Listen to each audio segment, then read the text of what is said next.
Yeah. On our boat. Yeah. Sweet. Check us out. Looking good. Yep. I'm wearing my Shirley Chisholm shirt since it's election season. Oh, Got my where'd you Shirley get that? Chisholm for president. Where'd you get that? Howard University Oh. website. Or no, sorry, Hillman University. I just went to their website and they've got all kinds of stuff in their shop. Oh, cool. Yeah, they got a lot of merch. So I've had this one for a while. So it's actually got like some propolis on it because I wore it when I was doing some beekeeping. So it's got a little messy. But that's part of the charm, right? Get it nice and old. Yeah. All right. How's it going? Right. How you hanging in there, buddy? I'm hanging in there. Okay. Oh, wait, are we recording? We are recording. Oh, I made sure we're recording. Okay. And we should, introduce ourselves as, right. We're not Supermodels, the podcast. That's right. Not Supermodels at all. Thanks for tuning in today. Yeah. Thanks for showing up for our weekly podcast. Crystal, that's Jen over there on the other side of the boat. And Jen pointed out last week that it turns out it looks like a lot of these visual podcasters are wearing headphones. And you were like, should we be doing that? And I said, yeah, but it's like we're not actually plugged in. I'm frozen. I don't know if you can tell. You're totally frozen. I'm like waving. Nothing's happening. What's going on, internet? What the heck? Come on. Satellite and outer space problems. What the heck is going on? I might have to disconnect. I know. I'm just like, I might have to disconnect and reconnect. What the heck is going on? Okay. Ah, shoot. Does this happen to the pros? Is this a thing? I don't know. Like I'm plugged into the router too. I'm not on wireless or anything. I like what it's frozen as though. That's like you smiling. That's great. I love it. Let me see if let me just turn my camera off and turn it back on and see what happens. Oh, there we go. Hey, I'm back. Back on track. Okay. Look at you figuring it out. All right. I like our grassroots podcast. This is homemade. Yeah, we'll leave all the flubs into it. Anyway, you were saying we have our headphones. And I've got mine on, but I have to kind of because we noticed that all the podcasters are wearing headphones. And I even have, let's see here. If I can move this. When you move like that, you like become invisible. And then it's just boat. And then it's just boat. Okay, so here we have. Oh, you can't see it. What is it? It's a microphone. Is it a microphone? Yeah. Oh, right. Okay, I like the idea of you talking into it, but it's not actually plugged in either. Well, yeah, it is plugged in, but it's not connected to our. There you go. There. Oh shit, you're fancy, Jen. Wow, you got the thing with the microphone. Okay. Nice. Yeah. Anyway, that way we can look like everybody else. So we look we know all the other podcasters. Yep, that's right. Well, listen, I wanted to, because we've brought it up in our previous podcasts, historically gay bars and gay spaces in Seattle. And a friend loaned me his book. And so I've been reading it, and it's called An Evening at the Garden of Allah. And the Garden of Allah, first gay-owned gay bar, and they did drag and burlesque. And it started out as a speakeasy in the basement of the Arlington Hotel, and the Arlington Hotel is down on First Ave along the waterfront. I need to go investigate if the building is still there. The Arlington Hotel. The Arlington Hotel. Let me see. First Avenue. And what I found interesting is that, so it was in the basement of this hotel. It started out as a speakeasy. And then eventually it moved on to the Gay Boys that opened it up. And shoot, I wish I could. Can you see this? That's the Arlington Hotel. So in the basement of that was the first gay-owned gay bar in Seattle. It was actually called the Maxwell Hotel. The Arlington. No, this says it was located in Lower Queen Anne neighborhood of Seattle. This says the Arlington opened in 1894, and this was after the Great Fire.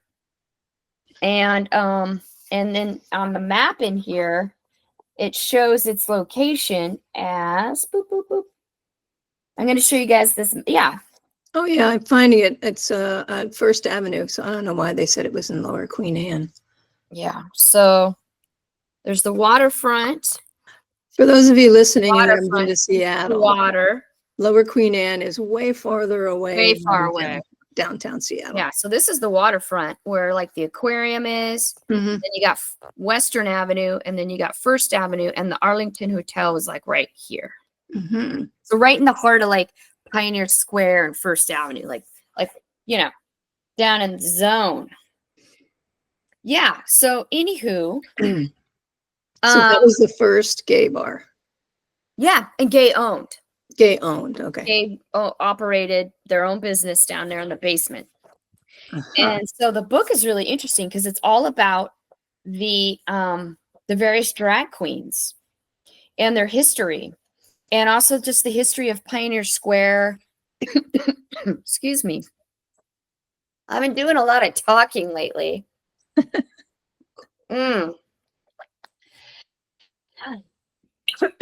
Excuse me. Yeah, so Pioneer Square, there's a parabola. Those of you who are familiar with Seattle, and for those that are not, the parabola is a steel structure in Pioneer Square. It's very famous. It's where the trains would pick you up. It's kind of like a fancy bus stop, train stop. Is that the wrought iron thingy? The wrought iron, yeah, exactly. I think early 2000s, a taxi driver crashed into it and destroyed it. And then there was a debate, do we rebuild it? And then they did, because it's an iconic historical landmark. That's where back in the 40s and before, the gay boys would hang out. Male sex workers. And so this book is actually really interesting because there were some of these boys that when this book was written, those boys were now very old men, old timers. And I'm just looking to see when the copyright, 1996. So the old timers, the person that wrote this was able to interview a bunch of them. And I thought that was super cool. So they were all about talking about the Garden of Allah and what it was like as a youngster going into the gay safe spaces. Yeah. So anyway, that was the only one that was in that book, or there are others? It's the only one that they're talking about in this book that I've read so far. I'm not even halfway through. Yeah. So I think there is some discussion about what happened later years, when it dissolved and, became something else. But that's what I've got so far. But I thought that was cool because that was the first one. So I was like, oh, I got to mention that for the podcast. Well, and there was a lot of, well, not a lot. I know of another one called Shelley's Leg or something. Yeah, because she was one-legged. Yeah. She had the one leg. Yeah. So and she named the bar. That was downtown as well. I think it was First Ave. I want to say it was First Ave, but our friend Robert knows a lot about that place. It's interesting. A regular at the coffee shop down the street from me was talking about Shelley's Leg or whatever it's called. Yeah. He remembers it because he was born here. And so he remembers that from his youth. And he's an elder now. And he's really interesting. He's a pastor, retired. And so his perspective, he was like a hip pastor, he's hip and happening. But I love that he knew that place. Yeah, for sure. Let's look that up. Was it called Shelley's leg? Shelley's leg. Let me see. I'll look it up here. Hang on. Shelley's leg. Shelley's leg, pioneering gay bar in Seattle, named after its owner, Shelley Bauman, who lost her leg in 1970 Bastille Day parade accident. Oh my God. Oh my God, that's awful. Bastille Day parade accident. Oh my God. Yikes. And fire in 1975, financial disputes and whatnot led to its closure in 79. That is so great. Shelley lost her leg. She's from Florida too. Is she she got the hell out of Florida. Florida transplant. Good for her. In the following a parade mishap, but it didn't say that. Oh, there's a picture of her. Huh, okay. Yeah. Are we able to show her? Let me see if I can show my screen. Let's see here. Share screen. Like to record this computer screen. Okay, I found something. She lost her leg in the parade due to cannon fire. There was the cannon fire that was part of the parade, and she lost her leg. Can you imagine? Who lights off an actual cannon in a parade? That is so dumb. Oh my God. Okay, now I can't. Oh crap. Let's just cancel this. All right, no problem. I just thought, I didn't know if we'll figure it out for next one. But no problem. Yeah. There is a way to share your screen, but I kept getting deny. Oh, okay. Yeah, she is kind of a. It was an actual cannon? That's what the newspaper clip says. Which I just love. I love people. I love that she named it that.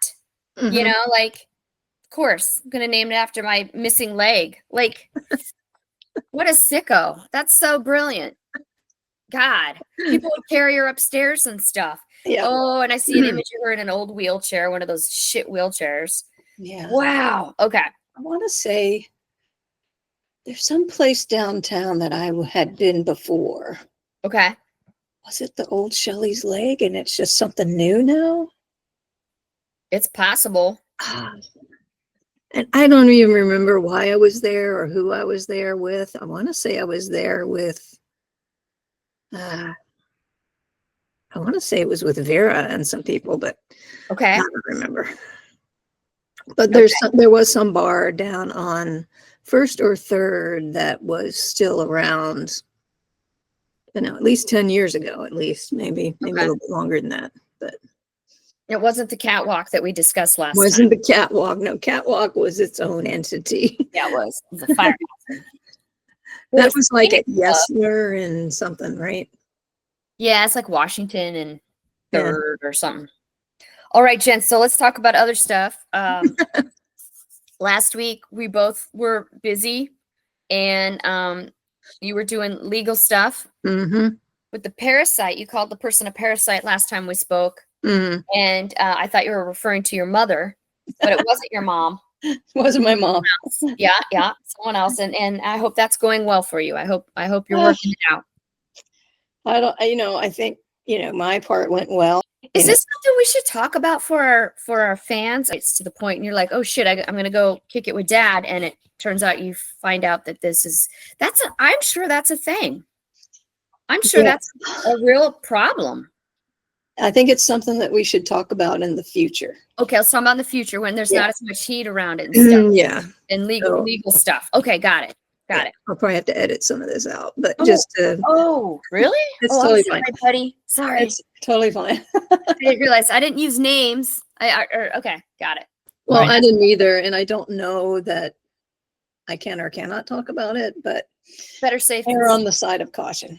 Yeah, that's fair. Okay, let's talk about that at some point. But there is a lot to be said around that, and a lot of helpful suggestions I can give you as an older person whose parents are probably aging. Yeah. I'll be able to write a book when it's all over with, I'm sure. So, because I would like to hear those suggestions and hear your wisdom for myself. Yeah. I mean, my mom says that she's written off men, but I don't know about that, and I think people get lonely, Yep. and they're vulnerable. there, if they haven't created community for themselves and friendships, I can see how this could occur. Mm-hmm. So yeah, totally. Okay. And there's lots of people out there waiting in the wings to take advantage. Whew. Man, that just burns my ass. It really does. I watched this. I don't know if it was a documentary. I mean, this would have been early 2000s, and I do not know what I was watching, but it was something. And it was a community, and they were, I believe it was Palm Springs. I could be wrong about that, but I think it was Palm Springs. It was somewhere not Seattle. It was hot. Mm-hmm. And it had just kind of occurred on its own very organically, where there was this lesbian community and like neighbors, and they all kind of lived in the same condo complex or whatever. Mm-hmm. And what ended up happening is that as the elder lesbians started to be needing a little more support, the younger ones and the younger queers that lived in the complex would rotate. Okay, who's taking Judy to her doctor's appointment on Monday? And then, it would be unit 209 is doing it. Yeah. And then, okay, who's cooking Judy dinner on Tuesday? Right. So they had created that. So it was spread out amongst a number of people to support their elder in the building. And I'm sure this happens all the time, but it was nice to see it in a documentary, sort of story form, so that I could learn about it in my 20s. And I thought that's really great. Now, it wasn't like elder care. I'm sure if there was nursing that needed to occur, that we weren't there yet. Judy wasn't there yet, but the support as she was needing it, I thought that was just really beautiful. And because it was spread out amongst a community, it wasn't like one person was taking this on their own, right? Mm-hmm. Yeah. Anyway, I just filed it away. Huh. Point of interest. That's very interesting. So you saw that documentary, or yeah, it was like but of course I don't remember where I saw it. It's probably on PBS or just some little something. I don't even know. Well, I didn't make it up. I'm not that smart. Yeah. Palm Springs does have I think it's the first of its kind, assisted living facility for LGBTQ. Hey, nice. Yep. That just makes sense. Yep. I don't think this was that, because it wasn't like there was medical stuff. It was just taking care of someone that has kind of gotten to that point of needing some support. But they do have, what's it called? Do you know? The LBGT. It is called, let me see. Have you been there? I have, because we had New Year's Eve dinner there because a famous chef started the restaurant there. Get out. Palm Springs assisted. What? There's a famous chef starting a restaurant in an old folks home. Yeah. That's gay. I love that. It was a gay guy, wasn't it? I just love that. Let's see here. That's awesome. I wonder. Wow. Palm Springs. Oh, wait a minute. Hang on. I can find it because I know the name of the restaurant. Okay. Alice B's is the restaurant. It's I guess out of named after Alice B. Tolkien. Oh, sure. That's okay. That 100% makes sense. And let's see. It was believed that Alice invented the marijuana brownie, pot brownies. Really? We don't know. I mean, everybody, there's a lot of debate as to who invented the buffalo wing, but I'm sure there were homes that were doing it before Alice. But yeah, I read that. Okay, so it says it's called Living Out in Palm Springs. And it's an elegant apartment community for active LGBTQ 55 plus adults and their allies. Oh, because that was just going to be my next question. I wonder if they allow allies to stay and live there. Okay. Yeah. Okay. I keep So livingout.com will take you to their website. Livingout.com. Cool. Okay. Because I think about that for my mom. Not right now, but she's like, I can't do the desert. She's like, I just can't do it. Why? She just can't. Too hot. Mom likes her green trees and lush. She in cactus versus evergreen. She's gonna go evergreen every time.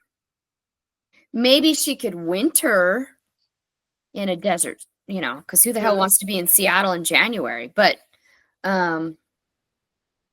yeah, she's not a desert girl. Mm-hmm. I could do it. Well, yeah, I never thought I would be a desert person either, but it sure is nice to go down there when it's raining here and gloomy. Out. Yeah. And, right now it's 118 or something like that down there, 115 to 118. But you know what? Everybody's indoors in the air conditioning, and you do your stuff in the mornings and the evenings, and it's beautiful. Okay. You figured it out. Okay. Yeah. I'm tracking. And I mean, she's living in a place where it's, cold most of the time. Oh, all right. Snowy, your mom, right? Yeah. Well, at least it's a dry heat. That's got it. Yeah. Right? There's no humidity. So that's lovely. No, yeah. Hardly at all. I mean, every once in a while you might get a humid day here and there, but aside from that, yeah. It's my brother just moved to Tucson, and he's been talking about, because he's Pacific Northwest through and through, right? And so he's been talking about the different animals and what he'll see shit and be like, what the hell is that? It'll be like a turquoise lizard, or these cute little mammals. They're not mice, they're not rats, they're not squirrels. So we had to look it up, some sort of prairie dogs, like a little thing, like a little one. Yeah, like a little prairie doggy thing, or prairie dog or groundhog. I don't fucking know. But and it made me remember, like, oh right, when you travel, the insects sound different, the birds sound different, mammals are different. When I went to Sydney, Australia, and I was wheeling through a park, this fucking weird ass thing just popped out of a bush, and I'd never seen. It was a marsupial or something, and I'm like, what the hell is that? It was their equivalent of a squirrel. And I was like, oh my God, So to me, their squirrels were the most amazing thing I'd ever seen. Yeah. Yeah. Well, it's like the black squirrels in Canada. I always thought they were, I always called them the badass squirrels because they were like that's right. That's right. They got leather that jacket wearing squirrel. squirrel. Got the motorcycle gangs. Man, you got black squirrels up there. Yeah. What is that even like? That's the majority of them are black. That's great. Okay, so we got to keep our gray squirrels from going up there and wrecking it. We do have some gray squirrels up here, though. Yeah, okay. Because here, I think this area was like red squirrels. We had like red squirrels. I rarely see those. I have to go east of the mountains to see those. East of the Cascade Mountain Range. Because here it's just gray. And I assume it's because the grays kind of moved the red ones out. I could be wrong, but that's my suspicion. Yeah. So I am pretty excited that you and I are going to get to interview Diana Cardiff from the band Cado Peduncle. Yeah. And that's on the 20th, everybody. We're going to be, so you should look up Cado Peduncle. Cuadal. Yeah. Yeah. Peduncle. Yeah. She can tell us all about the naming of the band. And I did describe them as, last time I think, is like Ziggy Stardust meets the B-52s. And I'd like to throw in a little bit of guar for stage presence. Yeah. They got a little bit of the stage presence of guar. They don't spray fake blood on you, but if they did at some point, I wouldn't be surprised. I'd be like, okay, that makes sense. Yeah. So that'll be fun. Yeah. And she works at the aquarium with her band. So I think she'll have some good stories from the aquarium as well. Yeah. And then maybe we can do a behind the scenes tour of the I would aquarium. love that. I would love that. I have asked her in the past, because I do Camp Crystal, which is camp for my niece and nephew, right? The littles. Mhm. And I really wanted to do a behind the scenes with Cardiff at the aquarium. Mhm. And I asked her if it's like, I meet you at a back door behind the building with an envelope full of cash, and then you let us in and we get to do behind the scenes and feed the river otters or something. Apparently, river otters will rip your face off. You don't want to do that. And I didn't know that. She's like, okay, you don't have to leave an envelope of cash. And also, you're not going to get to do anything with the river otters because they will rip your face off. And I didn't realize. So that's good to know. They're so cute. They're very cute, but they will rip your face off. Yeah, super violent. Super Yeah, violent. and I didn't know that either. One No. day we were out driving around, and usually I'm driving, but I didn't happen to be driving this time. And I said, right. oh, stop, there's an otter. Yeah. And I had my camera, and I got out of the car, and I'm walking up to the fence, and I'm shooting pictures of the otter. And then he comes running up to me, and I'm like, come on. And Vera's in the car going, no. Right? Like, no. Dumbass American. No. Yeah, your Canadian wife. Yeah. Like, oh my God. Did And you finally, listen to her? He stopped mid-run and saw me finally. He didn't see me at first, I don't think. I thought he was running towards me because he saw me. Right. And then he stops, and then he bolts the other direction, fortunately for me. Okay. Yeah. But he was very close to me. You might have then all of a sudden been scared of you and then attacked your face. Yeah. Yeah. I'm glad you were listening to your wife. Canadians know stuff. Yeah, they do. Yeah. What island did she grow up on? The Stewart Island? No, it was called, back in the day, it was called Queen Charlotte's, and now they're called Haida Gwaii. And it's basically the big island off the coast of like Canada, but Juneau is very close. Juneau, Alaska is pretty close. Oh shit. Yeah, they could see Alaska from their house. Yeah. I like that's a good one. Is that some of their jokes that they tell? Is that a Haida Gwaii joke? No. Yeah, okay, yeah, all right. Well, so being from Anchorage myself, Alaska, when I was growing up anyway, Alaskans just called Canada the Yukon. Yeah, right. It was just the Yukon, right? It wasn't Alberta. It wasn't none of that shit. It was just the whole goddamn thing was the Yukon. Yukon, yeah, because that's what borders up to Alaska. Yeah, Yukon territory. Totally. So for me growing up, I just thought the whole thing was Yukon. I was like, all right, that's cool.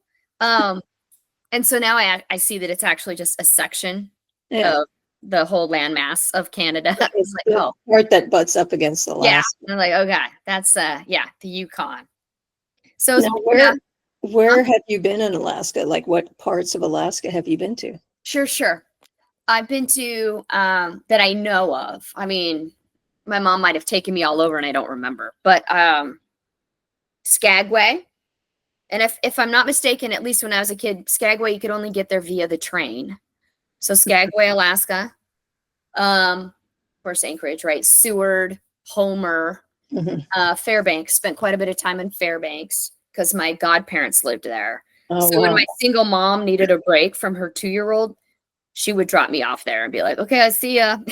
It's not that close to Anchorage. It's not. It's really not. So she would drop me off and probably go, whatever, just take a break, But I loved it because they taught me Fairbanks is very different than Anchorage. Yeah. You get way more snow. Yeah. They're way more wild. And in the summer, it gets way hotter. Warm.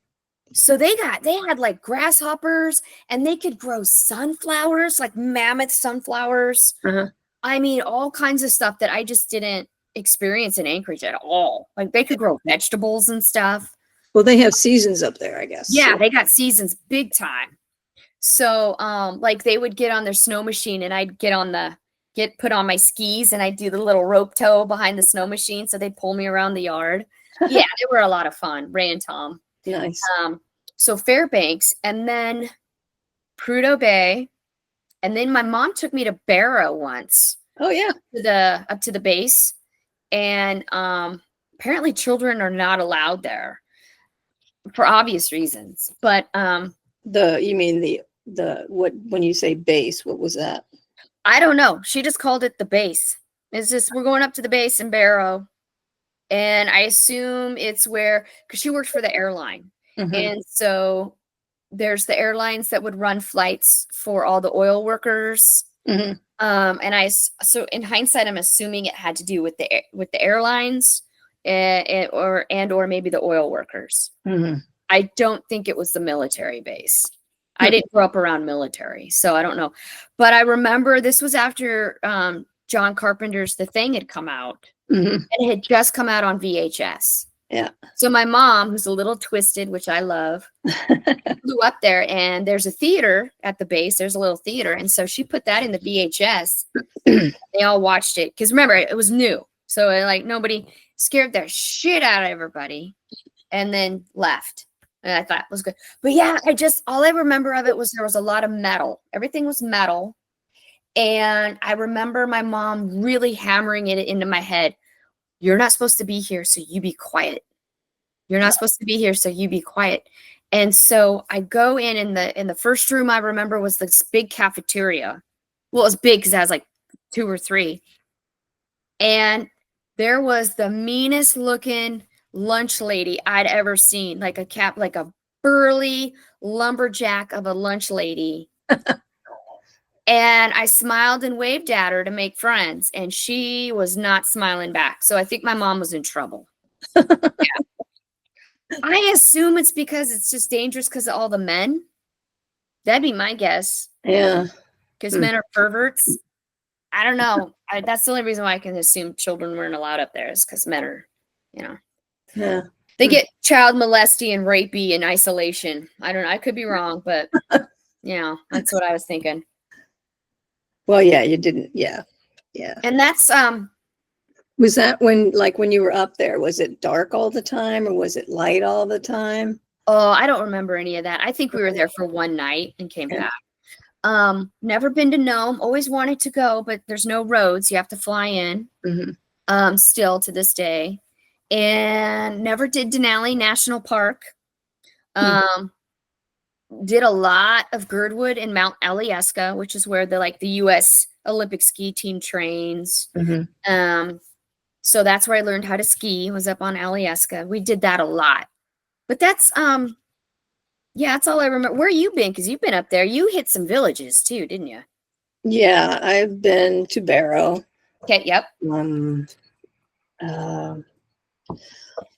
I was in, what do we call it? Bethel, Alaska.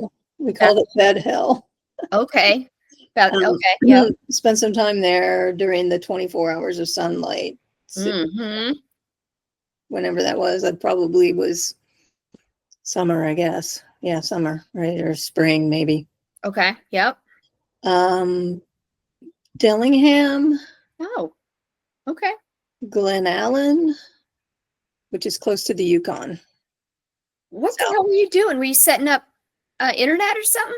And we were putting in grocery stores, scanning systems. Oh, shit. Okay. For the little communities. So every place we went, we had to fly into. So, and that was the weird thing too, is when you're flying into these communities, there's roads there, but there's only go so far.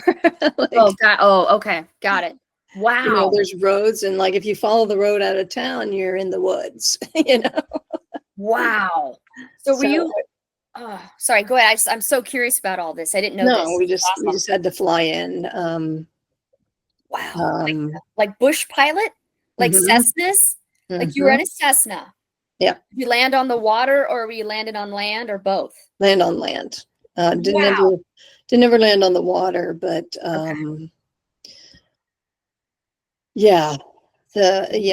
most of the time, like when we flew to Barrow, we flew from Anchorage to Fairbanks, refueled, and then flew to Barrow, because if you get up there and you can't land, you have to turn around and come back to Fairbanks. So wow. They have to refuel before you go up there. Okay. Smart. That's really smart. Okay. Yeah, just landing in a blinding snowstorm and that sort of thing. But Right. I flew from Bethel to Dillingham on a very small plane where I was sitting in the co-pilot seat, and we were flying through these mountains, and I was like, if we go down, they'll never find us. No, 100%.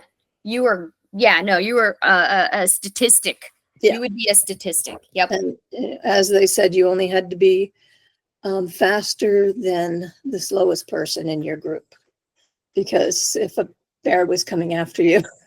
Yeah. Right. Yeah, that makes sense. Yep. Wow. Do you? Okay, go ahead. Yep, good. Well, yeah, no, and so then I remember being in Barrow. I remember Barrow was actually one of the nicer communities I flew up to.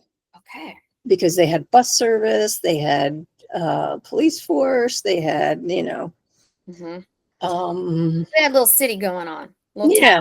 The only thing that we were told the police force was mostly to keep the bears in line, the polar bears. Yep, that sounds right. And to not go out at night, polar bears. Absolutely. Did you ever hit up Prudhoe Bay?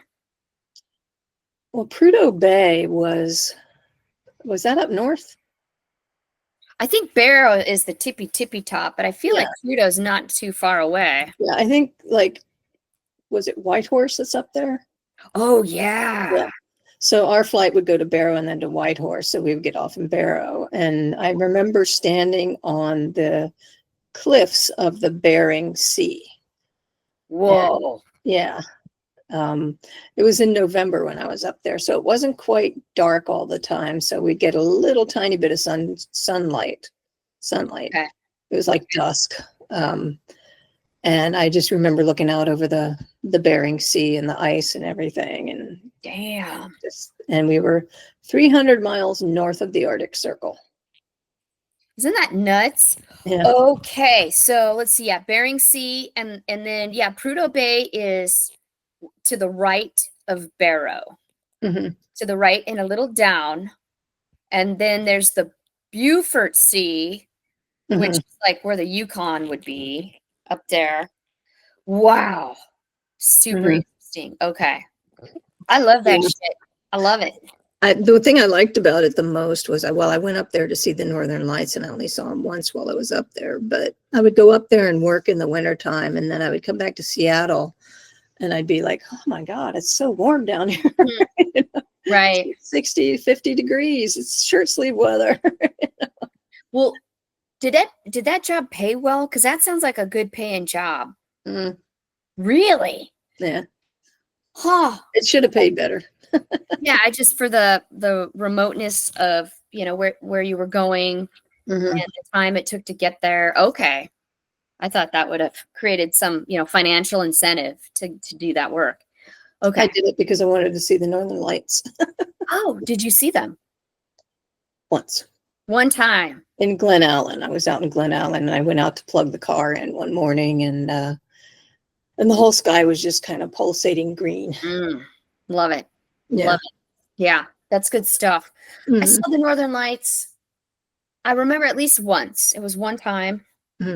But I don't know. I mean, coming from there, it was like, whatevs. Like, you know what I mean? Kind of like, dime a dozen. That's nice. Just like another thing, Alaska's doing its thing up here.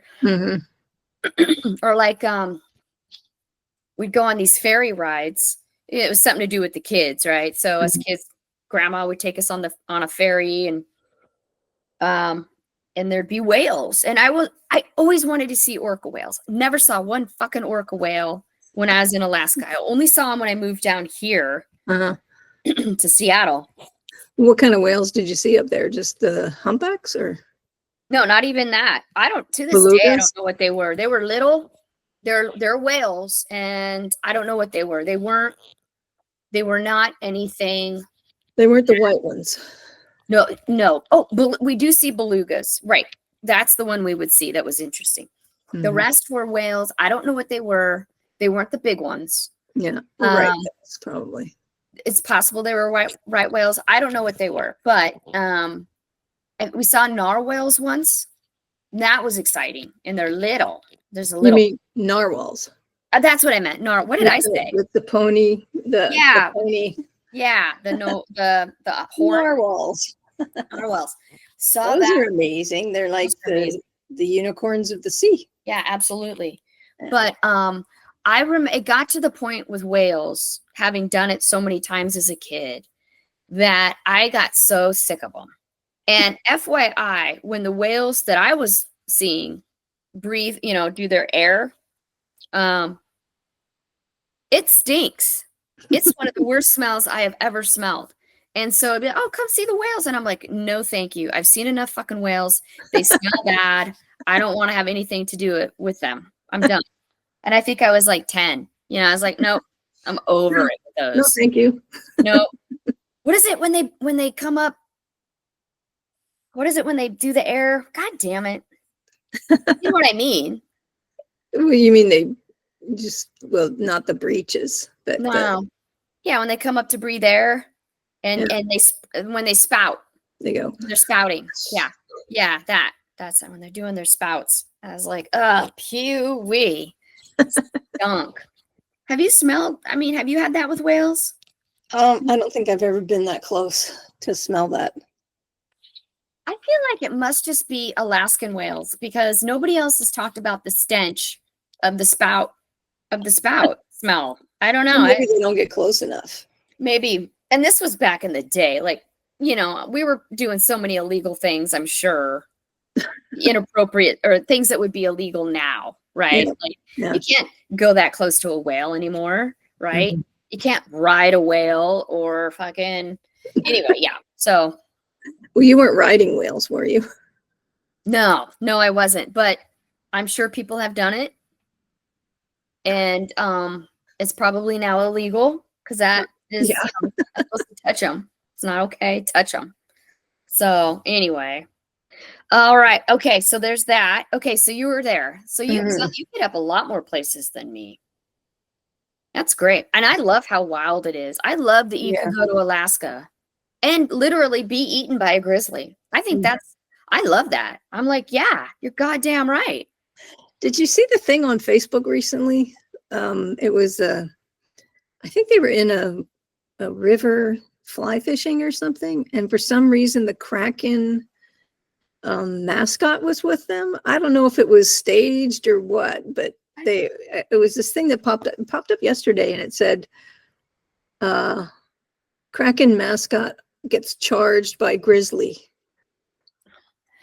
Did it show it? Yeah, they had video of it. The mascot was on a beach. The mascot was, I don't know why the mascot was there. They must have been filming something for it or something. Okay. Or maybe it was just made up and it was total AI. But anyway, check that out. That sounds hilarious. It was the Kraken mascot, and they were walking through the water, and the one guy was fly fishing, and then you see this grizzly come up behind them, and then the grizzly charges. And then wow. What? Yeah. That's nuts. Look it up, Facebook. I'm looking that up because that's nuts. But wow. I wonder what's real and what isn't on any of the social medias anymore. The only thing that's, you can be sure is real is our podcast. That's right. Okay, let me see here. I'm looking at it. What about dumbasses? That might actually be real. Yeah. Grizzly bear charges Kraken mascot in wild encounter. And okay, yeah, I think that might actually be real. Yeah. Wow. Yeah. Wait, maybe not. I don't know. Where was it? I don't know. Oh, we were in King Salmon, Alaska. That was the first place I ever went in Alaska, and it was in the winter time. And so we stayed at the lodge. And King Salmon is used to be like an Air Force base, but now it's not. And planes that would go to the Asia would stop and refuel in King Salmon and then keep going. And so, is it on Kodiak Island? No.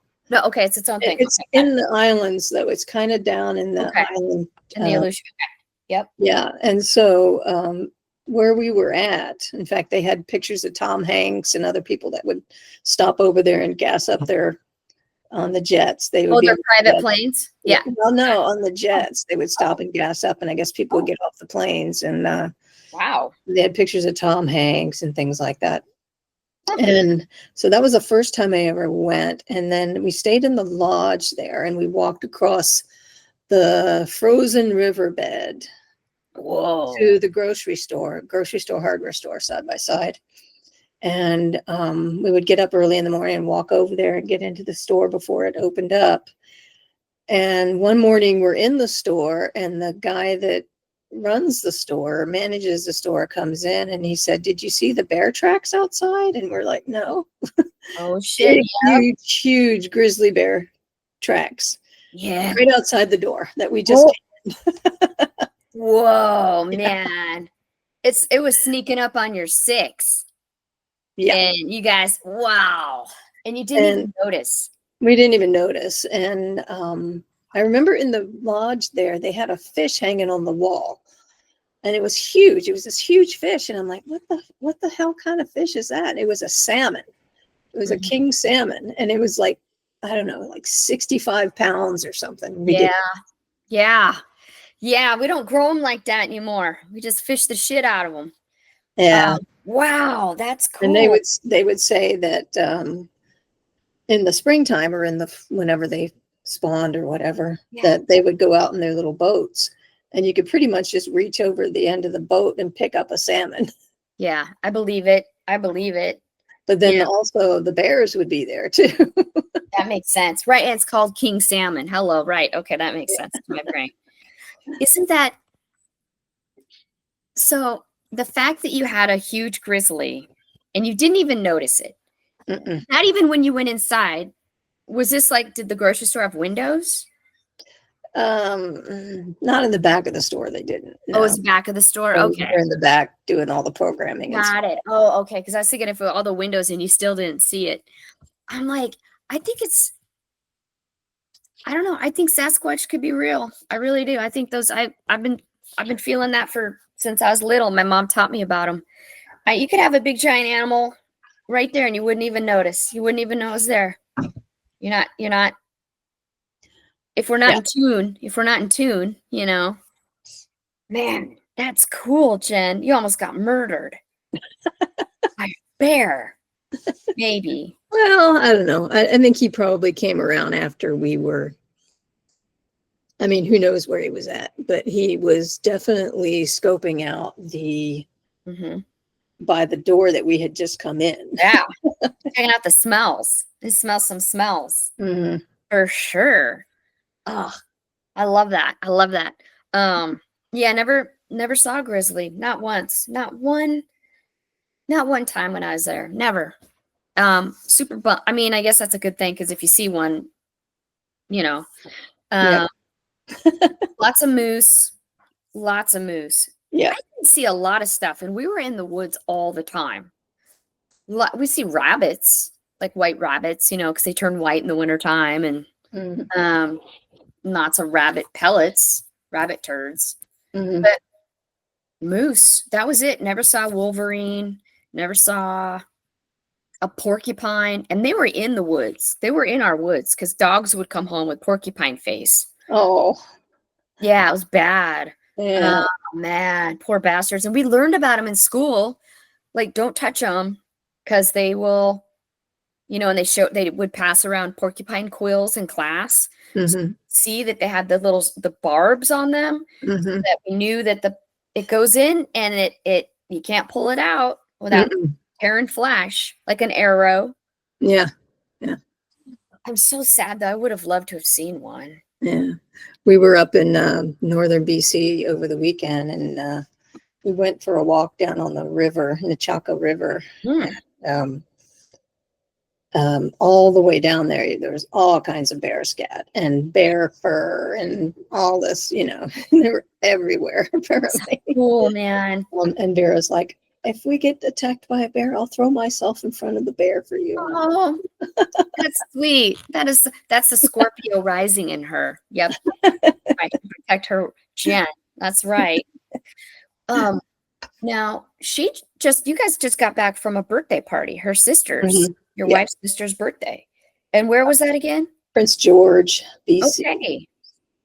Was it nice? Good weather? No, it was really good weather. It was warm. It was, yeah, it was really nice. Good. Okay. Kind of like a mini family reunion, sort of, too. How far is that from you guys there in Surrey? It's in like a 16-hour drive. It's a 2.5-hour flight. Holy shit. Yeah. Is that up by Bella Coola? Yeah. Yeah. Pretty close. Yeah. You've been up there, right? No, but my friend Desiree, who you know, is Yeah. Bella Coola. Yeah. Yeah, that's where our cats came from. They came from Bella Coola? Yep. I'll be damned. They Yeah. they go up there, the rescue Okay. organization, straight out of rescue in Vancouver here, goes up there and traps the feral cats and spays and neuters them and then brings the kittens back and That's adopts them great. out. Yeah, she's Desiree's New Hulk Nation, and she works with the dog rescue. So if there's like a feral dog, female, and they want to get her fixed, she'll take the dog in, and then she fosters the dog while it's in recovery from being neutered or spayed. And then once it's all healed up, she lets it go back out, and into to be an outside dog again. Oh, I wonder if she works with the same organization. I wonder. Yeah. Because they bring dogs down too. They do. Okay. Yeah. So she recently fostered a dog, and it was a little weirded out, like I'm on a couch. What's a couch? And then once it was all healed up from its surgery, dog went back out, and dogs liking outside again, but also will come and visit the house. Like, I remember you. All right, you guys are cool. Say you might remember that cushy chair, cushy couch. Yeah, exactly. You have a kid. That's why I'm gonna hang out with that little kid again and get some cuddles. Yeah. But I do I appreciate that they honor that the dog, like some dogs want to be indoors, but some of them are like, no, I was raised wild. I'm wild. But I do like that they get them spayed and neutered or neutered. Yeah. That's really smart. Jen, I'm just realizing it's 1:00. I have to cut it short. I'm off to a structural integration session because my right shoulder's been bothering me. And I did acupuncture, massage, structural integrationist, because I thought estrogen patch, because I thought maybe it's just perimenopause, estrogen receptors, and all of that. But I did go to my Western doctor. They took a regular x-ray. They said that they are seeing it's all in like Latin or something, but it boils down to arthritis. So now they're going to set me up with a sports medicine team to do an actual like ultrasound, the ligaments and that stuff. My doctor over at the polyclinic. Yeah. It's called Optum now. I like the sports medicine doc I go to is Christina Wong. Well, at Poly? Yeah. Clinic? Yeah. Christina Wong. Okay, yeah. Cool. Okay, I'll request her. Yeah. So you know this person. Yeah. Because I just need the next scanning to look at the tissue and stuff. Because my doctor thinks it's a labrum tear. I keep wanting to say labia tear. I'm having a totally different. Labrum. Yeah, like that. But it hurts like right here, but inside. Oh yeah. But in there. But my housemate's cool. He's been using the massage gun on it for me and loosen all this up. But yeah, I'm gonna go in and get my fascia. Just have the fascia loosened up as a form of maintenance until I figure out what's really going on. Using your shoulders all the time. All the time. Yeah, all the time. Goddamn, all the time. But this one, knock on wood, this one feels great. This one's regular. This no problem. But this one, it's got me, Jen. It's got me. No. It's got me. So I'm gonna go skedaddle and have her get all up in it. All right. Well, that's good because we should limit it to about an hour, even though we okay. We might go over a little with Diana Cardiff though. Oh, yeah. Cardiff. I mean, just because she's got, I'm sure, so many fun stories. Yeah. And, it's been kind of mellow today talking about travels and stuff. So Yeah, it's okay because we're on a boat. Drop some Another day. comments in our comment section if you ever go out and watch these, and let us know where you've been traveling from. Yeah, that'd be fun. Yeah. And then we'll interview you. Yeah. That's right, damn it. Cool. Okay, buddy. I will talk to you soon. Okay. And yeah, got to come up with questions for Diana. Yeah, we'll figure that out. Yeah. Okay, sounds good, buddy. Okay, see ya. Bye-bye. I guess.